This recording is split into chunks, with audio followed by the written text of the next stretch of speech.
Alright, maraming salamat na ho sa lahat natin ng mga viewers, Luzon, Visayas at Mindanao all over the world. Welcome naman sa ating panibagong video, panibagong reaction mga ka-action, mga kakamping.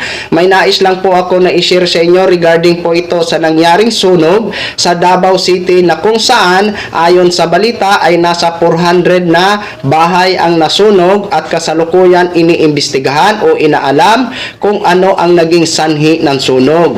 Kawawa naman po ang ating mga kababayan, ngunit ipagdasal po natin sila na sana ay safe lang sila at agaran sila makapag-recover sa kanilang kinakaharap. So, sunog, lindol, bagyo, ang dumarating po na kalamidad sa ating bansa, sana po ay magkaisa po tayo, isit aside muna ang usapang pamumulitika. Diba? O eto ho mga ka-aksyon, may isang DDS na gustong magpakilala o gustong magpasikat sa social media. Kumakalat po ang bidyong ito, ang kwento ng isang DDS. Hindi ko sure kung totoo, ngunit gusto ko lang po na i-share para nang sa ganong kung mapanood man ito ng ating mga kapulisan, matanong siya regarding sa kanyang paratang at kung kaya niyang paninindigan ang kanyang paratang. Dahil hindi po biro na magbintang ka, lalong-lalo na po, daan-daang pamilya ang naapektuhan ng sunog sa Davao City. Ito po ang kwento ng isang DDS. Panoorin at pakinggan ng maayos.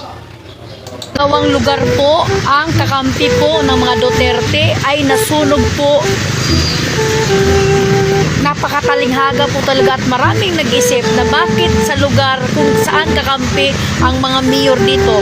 Cagayan de Oro po nasunog din. Bago po nabalita ang Davao City.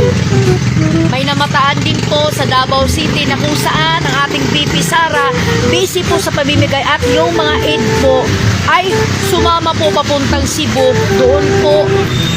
Doon po nasunog ang Davao City kung saan wala po yung mga pagtukoy po ng apoy. Nakuha nyo po ang punto ko. Yung mga tao po ay sumama po papuntang Cebu. May namataan po na parang sadya pong sunugin ang Davao at ang Cagayan de Oro. Ayon po ha. Ayon sa kanya, may namataan daw na parang sadyang sunugin ang Davao City. Ayon pa sa kanya, kumbaga, parang sinadya na wala yung mga tao na magtukoy daw ng apoy. Excuse me, nandun po ang Bureau of Fire. Mali po yan. Nandun po ang Bureau of Fire. Kasi kung wala ang Bureau of Fire, paano po matupok ang apoy? Di ba? Ayan po maliwanag po ang kanyang sinasabi dyan. Mga ka-aksyon, mga kakamping, nakakilabot po yan na paratang. Di ba? Alam mo ate, alam mo sa totoo lang, pag mapanood dyan ng mga isa sa mga apektado ng sunog at kung tanungin ka kung sino ang sinasabi mong namataan na parang sinadya na sunugin ang Davao, siguraduhin mo na makakasagot ka niyan. 'Di ba? Dahil matindi po ang paratang mo na yan. Nako po, baka gusto mo lang magpasikat at magkaroon ng views. Nako po, ito yung sabi nga natin, grabe naman tong mga to. Oo, wala na ngang maitutulong, magpapakalat pa ng mga maling impormasyon na wala namang kasiguruhan. Okay lang sana kung magpakalat kayo ng impormasyon kung may kasiguruhan kayo at may ebidensya kayo na hawak. Hindi nyo na inisip ang kalituhan ng taong bayan? Di ba? Kung for views lang yan at gusto mong magpasikat ngayon, sumisikat ka na.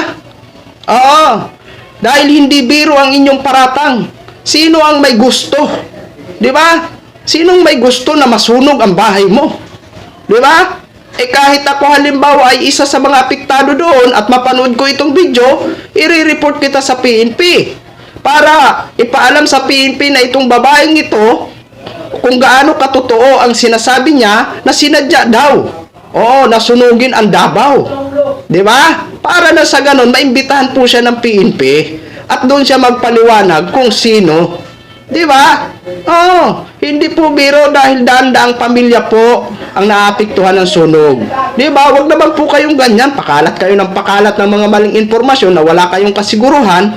Okay sana kung totoo, at least makakatulong kayo. Ngayon, kung ipapatawag ka, kaya mo kaya paninindigan yan ang sinasabi mo?